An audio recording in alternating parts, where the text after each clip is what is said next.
हरे कृष्णा। आप सभी भक्तों का हार्दिक स्वागत है। तो हम लोग चर्चा कर रहे हैं श्री चैतन्य भागवत से गौर कथा, इसका मध्य खंड, चैप्टर नंबर 1। तो अभी तक यहाँ यहाँ तक चर्चा किया था कि भगवान निमाई को उनके गुरु गंगादास पंडित निमाई के शिष्यों के द्वारा कंप्लेन जब प्राप्त किए कि निमाई पंडित तो केवल कृष्ण भक्ति की ही बातें करते हैं, हमको शास्त्र अच्छे से नहीं पढ़ा रहे हैं, सही सही व्याख्या नहीं दे रहे हैं। तो हेडमास्टर गंगादास पंडित जो है निमाई को समझाते हैं और बोलते हैं कि आप अच्छे से शास्त्रों की व्याख्या किया करो। निमाई चरण कमल की वंदना करके और निकल जाते हैं, सहमति जताते हुए कि हाँ ठीक है, मैं प्रयास करूंगा पूरा। तो ऐसा नहीं कि झूठ बोले थे निमाई, वो सच बोले भी थे कि हाँ करूंगा, लेकिन वैसा हो नहीं पाएगा क्योंकि उनके बस में नहीं है वो चीज़। तो अगले दिन फिर सुबह सुबह सब विद्यार्थी लोग आ गए बड़े खुश होकर कि अब निमाई पंडित हमको पहले के जैसा अच्छे से शास्त्रों को चर्चा करके पढ़ाएंगे। वो लोग आ गए, निमाई भी गंगा में स्नान करके आकर के बैठ गए आसन में और शास्त्र पढ़ाने के लिए। प्रभुर न स्फुरे कृष्ण व्यतिरेकयान, शब्द मात्रे कृष्ण भक्ति कर व्याख्यान। The Lord's explanations did not deal with anything that was not related to Krishna. He explained every word in relation to Krishna's devotional service. और वापस से वही चीज हो गया कि भगवान कृष्ण के अतिरिक्त और कुछ वर्णन ही नहीं कर रहे हैं, और जो भी शब्द आ रहा है शास्त्र में सबको कृष्ण से संबंधित व्याख्या करते जा रहे हैं। पाटुया सकल बोले धातु संज्ञाकार, प्रभु बोले श्री कृष्ण रसक्ति नाम यार। एक विद्यार्थी ने प्रश्न पूछा कि what is the definition of धातु, धातु की परिभाषा क्या है, थोड़ा समझाइए। तो निमाई बोल पड़े, that which is called Krishna's energy, जो कृष्ण की शक्ति है वही धातु है। धातु सूत्र वाखानी सुनह भाई गण, देखी कार्य शक्ति आचे करु का खंडन। O brothers listen as I explain the aphorism about dhatus, I would like to see who has the power to refute my explanation. अभी धातु की परिभाषा पूछ लिया एक बच्चे ने, अब सुनिए धातु का कैसे व्याख्या करते हैं। पहले तो बोल दिए कि कृष्ण की शक्ति ही धातु है। अब सुनो ध्यान से, हाँ धातु का व्याख्या मेरे से सुनो ध्यान से। मैं देखता हूँ कि कौन विद्वान यहाँ पे पूरे नवद्वीप में उपस्थित है जो मेरी इस प्रकार की व्याख्या का खंडन करने की शक्ति रखता है। यत देख राज दिव्य दिव्य कलेवर, कनक भूषित गंध चंदन सुंदर। All the kings we have seen had luxurious bodies, decorated with gold and beautified with fragrance and wood paste. यमलक्ष्मी यहाँ वचन लोके काय, धातु बिन सुनतार जी अवस्था है। Although their words determine a person's prosperity or death, hear what happens to them when their धातु leaves their bodies. धातु की व्याख्या कर रहे हैं, धातु क्या होता है। बोल रहे हैं कि बड़े बड़े राजा लोग होते हैं, बड़े सुंदर शरीर होते हैं, उनके बड़े सुंदर अलंकार वस्त्र और सुगंधित जो है पेस्ट लगाते हैं और सब पूरे ब्रह्मांड में सबको आकर्षित करके रखते हैं। लेकिन क्या होता है जब here what happens to them when their धातु लीव्स देयर बॉडीज, लेकिन जैसे शरीर से धातु निकल जाता है तो क्या होता है, वो मृत्यु को प्राप्त करते हैं। यम लक्ष्मी आहार वचने लोके काय, धातु विने सुनता ये अवस्था है। Although their words determine a person prosperity और डेथ, बड़े बड़े राजा लोग, राजा महाराजा इतने विख्यात होते हैं, इतने शक्तिशाली होते हैं कि उनके शब्दों से व्यक्ति का समृद्धि, गरीबी और मृत्यु डिसाइड होता है। अब सुनो उनके साथ क्या होता है जब उनके शरीर से धातु निकल जाता है। होथायाय सर्वांगेर सौंदर्य चलिया कारे, भस्म करे कारे एटे न कुंटिया। No one knows where the beauty of their bodily limbs goes, as some bodies are burnt and some are buried. जैसे इस शरीर से धातु निकल जाता है तो इतने सुंदर शरीर धारण करने वाले, इतने शक्ति रखने वाले उनका जो शरीर है वो क्या हो जाता है, या तो उसको जला दिया जाता है या तो गाड़ दिया जाता है। ये स्थिति होती है धातु न रहने के कारण। सर्वदेहे धातु रूपे वैसे कृष्ण शक्ति, ताह सने करे स्नेह, ताहाने से भक्ति। ब्रह्मवसे अध्यापक न बुझ यही हाय नए भाई सब पूछ मन दिया, ये बे यारे नमस्करी करी मान्य ज्ञान, धातु के ले तारे परसिले करी स्नान। ये बापेर लोके पुत्र था के महासुखे, धातु केले से ही पुत्र अग्नि देय मुखे। धातु संज्ञा कृष्ण शक्ति वल्लभ सबार, देखी यह दुष्ट का अच्छा है शक्तिकार। अब बता रहे हैं तो धातु है क्या। जिस धातु के निकल जाने से, शरीर से निकल जाने से, बड़े से बड़ा धनी व्यक्ति भी, शक्तिशाली व्यक्ति भी, राजा महाराजा चक्रवर्ती सम्राट, सबका क्या हाल हो जाता है। उनके शरीर को या तो जला के राख कर दिया जाता है या गाड़ दिया जाता है। तो धातु धातु कौन है। The energy of Krishna dwells in the body of every living entity as the धातु और एक्टिव प्रिंसिपल। भगवान कृष्ण की ही शक्ति जो है हर जीवात्माओं के शरीर में धातु के रूप में या एक्टिव प्रिंसिपल धातु के रूप में निवास करती है। All affection and devotion is meant for him alone. इसीलिए हर व्यक्ति का जो भी प्रेम है और भक्ति है केवल उनके लिए ही होना चाहिए, क्योंकि उनकी ही शक्ति से धातु के रूप में कृष्ण अपनी शक्ति धातु के रूप में साहब हर एक व्यक्ति के शरीर को संभाल के रखते हैं। लेकिन because of illusion teachers can not understand this. हाँ, लेकिन माया के प्रभाव में आने के कारण ये जितने भी अध्यापक लोग हैं, जिनको तुम बोलते हो, जो सिखाते हैं, शिक्षा देते हैं शास्त्रों की और व्याकरण की, धातु की शिक्षा देते हैं, ये लोग माया मोह में होने के कारण समझ नहीं सकते इस बात को। Yet consider carefully whether I am right or wrong। फिर भी तुम लोग विचार करो कि मैं सही बोल रहा हूँ या गलत कर रहा हूँ, ध्यान से सुनो। There are persons to whom we now offer obeisances and respects, but when the active principle leaves their bodies, we must take bath after touching them। The son who was happily nourished on the lap of his father touches the fire of cremation to the mouth of his father after the active principle leaves him। That which is called dhatu is the power of Krishna, the beloved of all। Is there anyone who can deny this? Challenge कर रहे हो आप। हाँ, बोल रहे हैं कि ऐसे ऐसे व्यक्ति, बड़े बड़े सम्मानित व्यक्ति होते हैं जिनको सैकड़ों हजारों लाखों की संख्या में लोग सम्मान करते हैं, प्रणाम करते हैं, दंडवत करते हैं, खूब रिस्पेक्ट देते हैं। लेकिन जैसे ही उनके शरीर से ये कृष्ण शक्ति, धातु रूपी कृष्ण शक्ति निकल जाती है, तो उनको स्पर्श करने मात्र से व्यक्ति को जाकर के स्नान करना होता है। ये स्थिति हो जाती है। हाँ, जिस पुत्र को पिताजी अपने गोद में खिलाते हैं, पालन पोषण करते हैं, उस पिता के शरीर से कृष्ण शक्ति रूपी धातु जब निकल जाती है, तो वही पुत्र उनके मुख में अग्नि दे देता है। This is the power of Krishna. ये कृष्ण की शक्ति है, और इसीलिए कृष्ण ही केवल एकमात्र सबके प्रियतम है। कृष्ण जब धातु के रूप में किसी के शरीर में निवास करते हैं, तभी वो व्यक्ति महाराजा, राजा महाराजा धीराजा चक्रवर्ती सम्राट कहलाता है। हाँ, तभी वो सम्मानित माना जाता है। तभी वो व्यक्ति किसी के प्रेम को प्रदान प्राप्त करने के योग्य होता है, या किसी को प्रेम कर सकता है, किसी का हित कर सकता है। लेकिन जैसे ही ये धातु रूपी कृष्ण शक्ति निकल जाती है शरीर से, वो कंडेम्ड हो जाता है, उसको जला दिया जाता है, उसकी कोई उसको टच स्पर्श करने मात्र से व्यक्ति को स्नान करना पड़ता है, पवित्र हो जाता है। हाँ, तो इस प्रकार से व्याख्या कर रहे हैं और चैलेंज कर रहे हैं फाइनली। हाँ, is there anyone who can deny this. कोई है इस संसार में जो मेरे इस तर्क का खंडन कर सके। कौन करेगा खंडन, आपसे तो सब डरते हैं। सबको पता है पूरे नवद्वीप में कि आप तो महापंडित हैं। आपने जिस सिद्धांत का स्थापना कर दिया, तो उसको तो ब्रह्मा जी भी आकर के, बृहस्पति भी आके उसका खंडन नहीं कर सकते हैं, तो कौन करेगा। लेकिन बड़े अद्भुत तरीके से एक्सप्लेनेशन कर रहे हैं। ये 330 आदि खंड में इसका वर्णन किया गया है, बोल रहे हैं।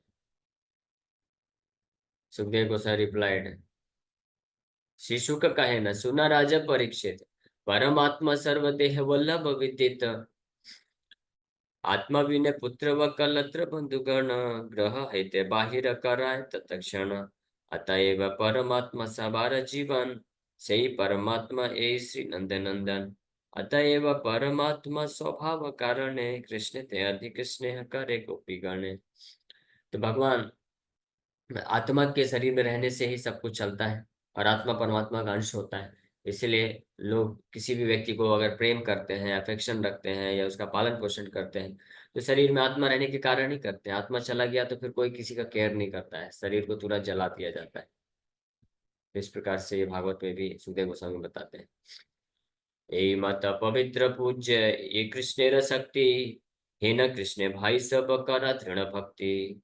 इसलिए अब निष्कर्ष दे रहे हैं, महाप्रभु बोल रहे हैं कि हे मेरे भाइयों सुनो ध्यान से। इसीलिए क्योंकि कृष्ण ही सबके शरीर में शक्ति के रूप में विद्यमान है, और by whose energy is most pure and worshipable.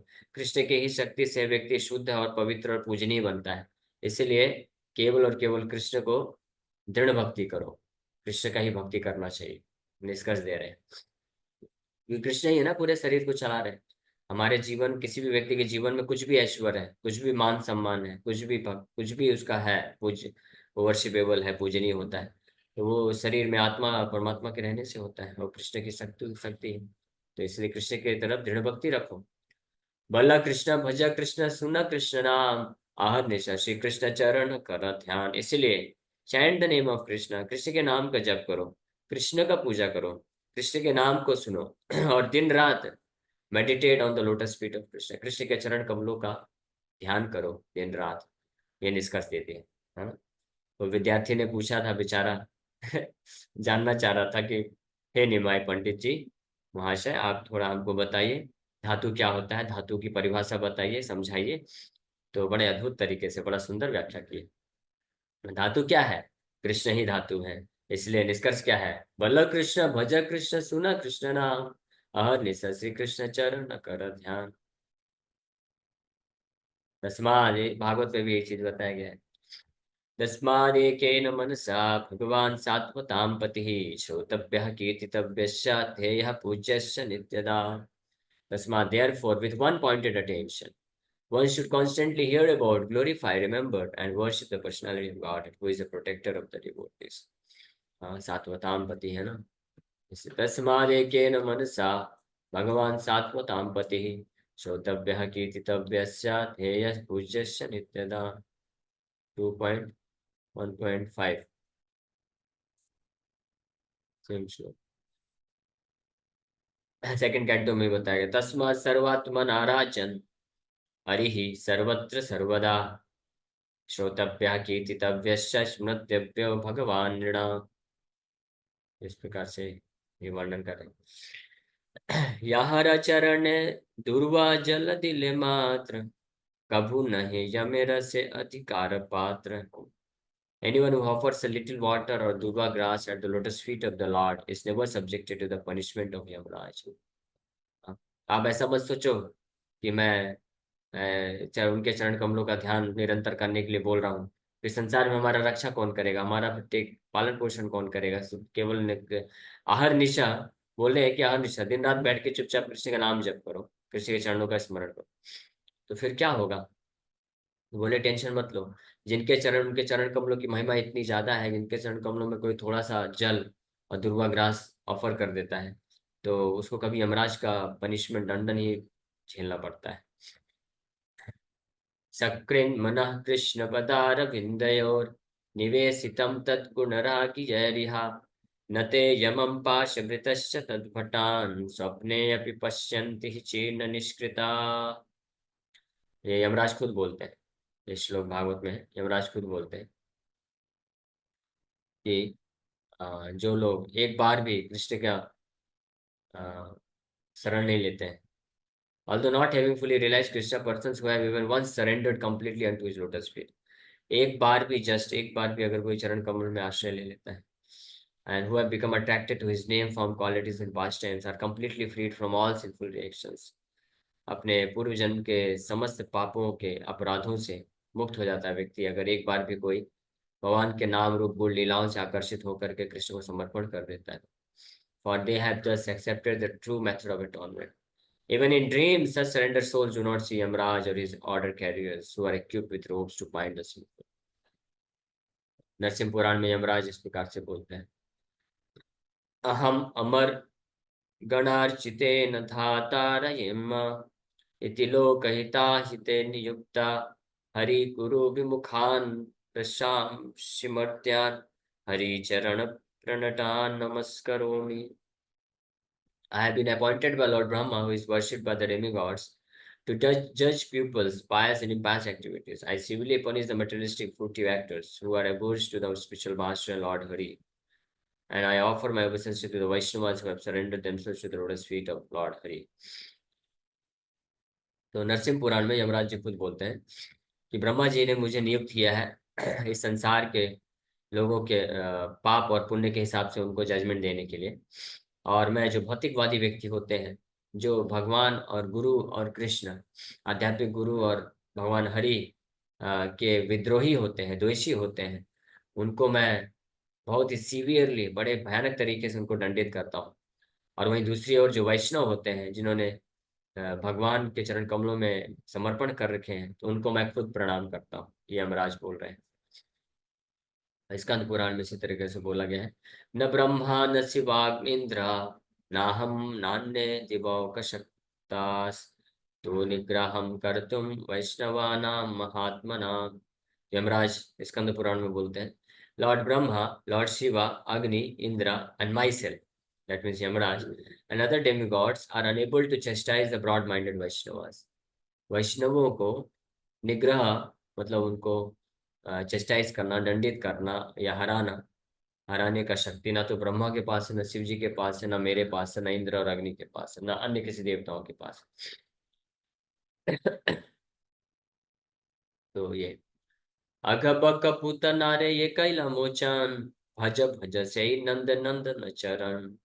ये मेरे छात्रों, ये मेरे भाइयों, छात्र तो क्या है, भाई है, सब लगभग समान उम्र के ही हैं, लेकिन निमाई पंडित बड़े विद्वान थे, तो उन्होंने उनके अन्य जो मित्र हुए उनको शिक्षक के रूप में बोल स्वीकार करके उनसे व्याख्या सुना करते थे. बोल रहे हैं कि हे मेरे भाइयों, भज भज से नंद नंदन चरण. भज, ऐसे नंदन नंदन कृष्ण के चरण कमलों का भजन करो, जिन्होंने अघासुर, बकासुर, पूतना को भी जिन्होंने उद्धार कर दिया. इतना जिनका कृपा है. पुत्र बुद्धि छाड़िया चामिल से स्मरण चली वैकुंठ भज से कृष्ण चरण. अपुत्र बुद्धि, अपने पुत्र को पुकारते हुए अजामिल ने नारायण नाम ले लिया था मृत्यु के समय. नारायण को थोड़ी ना याद कर रहा था, लेकिन नाम तो उसके पुत्र का नहीं था, नाम तो वैकुंठ के नायक नारायण का था. और इतना करने मात्र से जो है वो वैकुंठ को प्राप्त कर लिया. इसलिए ऐसे कृष्ण के चरण कमलों का भजन करो. यहाँ चरण से भी शिव दिगंबर, ये चरण से भी बारे लक्ष्मी आदर. While serving his lotus feet, Shiva goes about naked. The service of those lotus feet is desired by Lakshmi. तभी तक तो श्री कृष्ण के चरण कमलों का एक बार भी कोई आश्रय ले लेता है, स्मरण कर लेता है, तो समर्पण कर देता है, तो उसको क्या फल मिल सकता है, ये बताएं. कि वैकुंठ चला जा सकता है, और सारे देवता लोग भी उसको चेस्टाइज नहीं कर सकते हैं, उनके सारे पाप से, कर्म बंधन से मुक्त हो जाता है, कोई उसको हरा नहीं सकता है, ये बताएं. अब बता रहे हैं कि भगवान श्री कृष्ण के चरण कमल में एक अद्भुत ऐसा आनंद है, ऐसा रस है, उस रस से मत्त होकर के एक ऐसा नशा प्रदान करता है कि शिव जी दिगंबर होकर के अपने होशो हवास को खो बैठते हैं कि कपड़े पहने कि नहीं पहने हैं. ऐसे ही दिगंबर वेश में भरी सभा में वो नृत्य करने लग जाते हैं. ये भगवान श्री कृष्ण के चरण कमल का स्मरण में जो उनको नशा चढ़ जाता है, इतना आनंद, इतनी अद्भुत आनंद की प्राप्ति होती है, प्रेम से विह्वल होकर के शिव जी विदाउट केयरिंग फॉर आउटसाइडर, अन्य किसी भी व्यक्तियों के बारे में कि बिना केयर किए दिगंबर वेश में नृत्य करने लग जाते हैं. और ये श्री कृष्ण के चरण कमल इतने अद्भुत रस को प्रदान करते हैं कि लक्ष्मी, जो कि स्वभाव से चंचला है, जो कहीं भी एक जगह भी टिकती नहीं है, और वो लक्ष्मी भी सदैव कृष्ण के चरण कमल को सेवा करने के लिए तत्पर बनी रहती है. ब्रह्म वैवर्त पुराण में बताया गया, यत्पादोदकम आधाय शिव शिरसि नृत्यति, यन्नाभि नलिनादासे ब्रह्मा लोक पितामह, यदिच्छा शक्ति विक्षोभात् ब्रह्माद्भव संक्षयौ, तमाराध्य गोविंदम स्थानम अग्रयम यदीच्छति। ब्रह्म पुराण में इस प्रकार से वर्णन है। If one desires the topmost abode, he should worship the lotus feet of Sri Govinda. For Shiva dances in ecstasy after accepting on his head water that has washed his lotus feet. Brahma, the grandfather of mankind, is born from his lotus navel, and the creation and destruction of the universe take place simply as a result of being agitated by the power of his desire. हाँ, ये अद्भुत महिमा है भगवान के चरण कमलों की। अगर कोई सबसे टॉप मोस्ट अबोर्ड, सबसे उत्तम गति को प्राप्त करना चाहता है तो उनको गोविंद के चरण कमल का आश्रय लेना चाहिए। जिनके चरण कमल से की जो धोवन है गंगा, उसको शिव जी सदैव अपने सिर पे धारण करते हैं। और जिनके नाभि कमल से ब्रह्मा जी का जन्म होता है, और जिनके इच्छा मात्र से सृष्टि होती है और डिस्ट्रक्शन होता है। तो that is the power of Krishna's lotus feet. अनंत ये चरण महिमा गुण गाय, दंते तृण करि भज है न कृष्ण पाय। Take straw between your teeth and worship Krishna, whose lotus feet are glorified by Lord Ananta. Ananta Lord Ananta Shesha भगवान भी जिनके चरण कमलों की महिमा का गान करते हैं, तो ऐसे भगवान श्री कृष्ण के चरण कमलों का आप सेवा करो बड़े विनम्रता के भाव से। दंते तृण करें, अपने दांत में घास का तिनका रख करके उनके चरणों का स्मरण करो, यानी अपने आप को बड़े महत्वहीन समझ करके उनकी महिमा को बहुत आदर देते, उनके चरण कमलों को बहुत आदर देते हुए विनम्रता के साथ तर्क मत करो। तर्क करोगे तो भी मैं प्रूव कर दूंगा, और मैं जब स्थापित करूंगा तो किसी की शक्ति नहीं है कि मेरे से कृष्ण भक्ति की स्थापना का कोई खंडन कर सके। तो ऑलरेडी महाप्रभु चैलेंज कर दिए, बोल रहे हैं कि पूरे नवदीप में या पूरे ब्रह्मांड में कोई है अगर ऐसा जिसके पास शक्ति हो, विद्वता है, तो आए और धातु का जिस प्रकार से मैं व्याख्या कर रहा हूँ इसको खंडन करके दिखाए। ऑलरेडी चैलेंज कर दिए, तो किसी का हिम्मत नहीं है कर सकता है। तो इसलिए बोल रहे हैं कि अब आप लोग भी, इसलिए हे मेरे भाइयों, आप लोग भी तर्क वितर्क छोड़ दो, हाँ, यानी विनम्र बन जाओ और कृष्ण के चरण कमलों के भजन में लग जाओ। इसी से आपका असली हित हो सकता है। यावता छाये प्राण देहे आछे शक्ति, तावत करह कृष्ण पाद पद में भक्ति। जब तक तुम्हारे शरीर में जान है, जीवन है, शक्ति है, तब तक भगवान श्री कृष्ण के चरण कमलों को निरंतर भक्ति करो, सेवा करो। डोंट गिव अप, छोड़ो मत, करते जाओ, क्योंकि बड़ा ही दुर्लभ मौका है। लाइफ इज सो टेम्परेरी, जीवन बहुत ही क्षणिक है, बहुत ही क्षणिक है। इसलिए क्षणिक जीवन में कुछ छोटे मोटे सुख दुख के आने से प्रभावित होकर के कृष्ण के चरण कमलों का सेवा करना बंद मत कर दो। लब्ध्वा सुदुर्लभम इदं बहु संभवान्ते, मानुष्यम अर्थदम अनित्यम पीह धीरा। तूर्णम यतेत न पतेत अनुमृत्यु यावन्, निःश्रेयस्याय विषयः खलु सर्वतः स्यात्। भागवत के 11वें स्कंद के 9वें अध्याय के 29 नंबर श्लोक में मेंडिकेंट ब्राह्मण, अवधूत ब्राह्मण यदु महाराज को इस प्रकार से शिक्षा देते हैं कि after many many births and deaths one achieves the rare human form of life, which although temporary affords one the opportunity to attain the highest perfection। हाँ, कि कई कई लाखों लाखों जन्मों के बाद, जन्म मृत्यु के साइकिल में गुजरने के बाद किसी जीवात्मा को ये बहुत ही दुर्लभ मनुष्य शरीर प्राप्त होता है, जो कि हालांकि ये टेम्परेरी है, लेकिन इस दुर्लभ मनुष्य क्षणिक शरीर में एक ऐसा अवसर मिलता है जिससे कोई व्यक्ति परम सिद्धि को प्राप्त कर सकता है। इसीलिए शास्त्रों का निर्णय है, thus a sober human being should quickly endeavor for the ultimate perfection of life, as long as his body, which is always subject to death, has not fallen down and died। इसलिए जो भी बुद्धिमान व्यक्ति है उसको उस ultimate perfection of life, यानी उस चरम सिद्धि को प्राप्त करने के लिए शरीर का इस्तेमाल कर लेना चाहिए, बिना डरे, बिना आलस किए, क्योंकि ये शरीर तो हमेशा जो है मृत्यु के नजदीक जा रहा है, कभी भी गिर सकता है और मर सकता है। इसलिए इसके पहले कि ये शरीर गिर जाए और मर जाए, व्यक्ति को, बुद्धिमान व्यक्ति को इसका पूरा लाभ उठा करके क्या कर लेना चाहिए, परम सिद्धि को प्राप्त कर लेना चाहिए। After all sense gratification is available even in the most abominable species of life, where Krishna consciousness possible only for a human being. कोई बोलेगा तो फिर मेरे इंद्र तृप्ति का क्या होगा? तो बोल रहा है इंद्र तृप्ति तो वैसे भी आपने लाखों लाखों जन्मों के अलग अलग शरीर में किया ही है, तो इसलिए उसको अभी त्याग दो। ये मनुष्य शरीर आपको परम सिद्धि को प्रदान करने के लिए मिला है। हाँ, तो इसलिए इसको वेस्ट मत गवाओ। शरीर कभी अच्छा रहेगा कभी अच्छा नहीं रहेगा, इसके बारे में ज्यादा विचार मत करो। क्या रे अभी तो हमारा शरीर अच्छा नहीं है, स्वास्थ्य खराब है, इसलिए नाम जप नहीं कर सकते, भक्ति नहीं कर सकते, सेवा नहीं कर सकते हैं।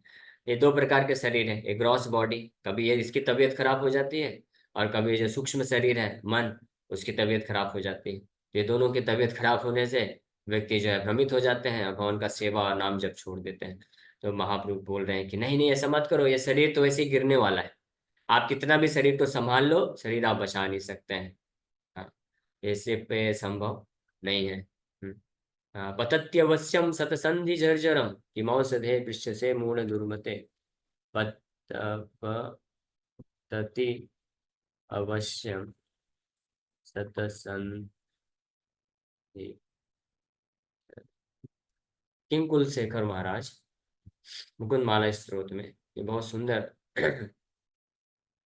श्लोक में वर्णन करते हैं। राजा है, सोचिए, राजा बोलते हैं, किंग राजा कुलशेखर क्या प्रार्थना करते हैं, ध्यान से सुनिए। इदं शरीरं परिणाम पेशलम पतत अवश्यम शतसंधि चर्जरम किमौषधं पृच्छसे मूढ़ दुर्मते निरामयम कृष्ण रसायनम पिबा। इदम शरीरम, ये जो शरीर है, परिणाम पेशलम, इसका केवल एक ही मात्र रिजल्ट है, एक ही इसका रिजल्ट है। क्या रिजल्ट है? परिणाम इसका केवल एक ही है, पेशलम पतत्ति। हालांकि ये बड़ा अट्रैक्टिव दिखता है, हाँ ये शरीर सबको बहुत अट्रैक्टिव दिखता है, लेकिन इसका एक ही रिजल्ट है, पतत्ति अवश्यम, विदाउट एनी डाउट ये शरीर जो है नष्ट होने वाला है। सतसंधि जर्जरम, ये सैकड़ों सैकड़ों जर्जर है, संधि से मिलके बना हुआ है। हैविंग जॉइंट्स, संधि मतलब जॉइंट्स, हजारों कितने सारे हमारे शरीर में सब जॉइंट ही जॉइंट तो है हर जगह, और क्या है। जर्जरम है, जर्जरम मतलब कभी भी गिर सकता है, डिप्रिशिएट डिप्रेसिव डेक्रिपिट होता है, मतलब ये गिरता है, जर्जर होता है। इसीलिए किम औषधम पृच्छ से मूढ़ दुर्मते, ये किम औषधम, किस औषधि की बात करते हो आप? क्या औषधि आपको चाहिए शरीर को संभालने के लिए? संभालने वाला है क्या? ये तो गिरने वाला वैसे भी। मूढ़ दुर्मते बोल रहे हैं, मूर्ख, कम बुद्धि रखने वाले। हाँ, आप क्या करो, आपको औषधि पीना ही है ना, तो निरामयम कृष्ण रसायनम पिबा। Continuously you drink the, you drink the nectar of Krishna's holy name. Continuously, रसायनम मतलब दवाई। अगर दवाई पीने में इतना ही इंटरेस्ट है, शरीर को बचाने का सोच रहे हैं, तो अगर हेल्दी अपने आप को स्वस्थ बनाना चाहते हैं, तो आप ये भौतिक शरीर के स्वास्थ्य के बारे में क्या सोच रहे हैं? ये तो जर्जर है, उन्हें नष्ट होने वाला है। अगर आपको स्वस्थ करना ही है, तो अपनी आत्मा को स्वस्थ करो, कृष्ण के नाम का रसायन रूपी जो औषधि है उसको पियो, और भगवान के धाम को प्राप्त करो। जिस प्रकार से बड़ा अद्भुत प्रवचन कर रहे हैं निमाई अपने छात्रों को। बेचारे छात्र आए थे धातु पढ़ने के लिए, असली धातु पढ़ा दिए भगवान बड़े जबरदस्त तरीके से। तो आगे ये और चलेगा, हम लोग नेक्स्ट राम कथा में आगे वर्णन सुनते हैं। हाँ ये बहुत अच्छा है, आगे बोल रहे हैं, कृष्ण माता कृष्ण पिता कृष्ण प्राण धन चरण धरिय बलि कृष्ण देह मन। तो कृष्ण ही तुम्हारे माता है, कृष्ण ही तुम्हारे पिता है, कृष्ण ही तुम्हारे जीवन प्राण धन है। इसलिए I fall at your feet and beg you to engage your minds in thinking of Krishna. Nimai बोल रहे हैं कि मैं आप सबके चरण कमलों को पकड़ रहा हूँ और आपसे भीख मांगता हूँ कि आप लोग आपके मन को भगवान कृष्ण के चरणों में लगाइए। दन्ते निधाय तृणकं पदयो निपत्या कृत्वा च काकुशतं मे तदहं ब्रवीमि। हे साधवा सक्लमेव विहाय दूरात् गौरांगचंद्रचरणे कुरुतानुरागम। ये प्रोसेस बताया गया है कि जो प्रचार करना है तो ऐसे इस प्रकार से प्रचार करना चाहिए।